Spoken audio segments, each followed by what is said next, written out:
I just feel very frustrated by the response of the government to this outbreak, and I feel like a lot of suffering could have been prevented by having earlier access to vaccines and things like that. Over the course of my PhD, I realized that I want to be more involved with patients. I don't know. It's tough for sure. Like, I think there's a lot of opposing forces, but at the same time, that's how everything is. And yeah, so I had a good amount of them on my arms. So here is one spot here. You can see it's still kind of red. Okay, hold that for a second.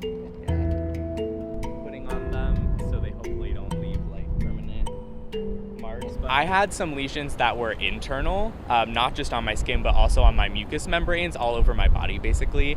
And those were the ones that were super painful. So before I started the medication and before I was able to get pain medication from my doctors, the pain was so severe for me that I basically was taking warm baths 6 or 7 times a day just because that was the only thing that would make me feel better.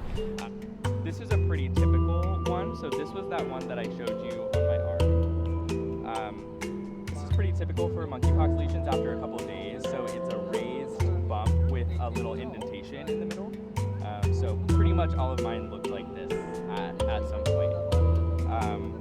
But it was kind of like raised and looks like a pimple. In the national stockpile, we have vaccines. We have millions of doses of the TPOXX treatment available.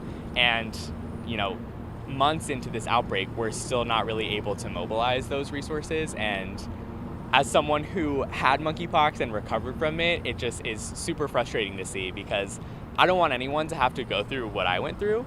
And it feels like we could be doing more.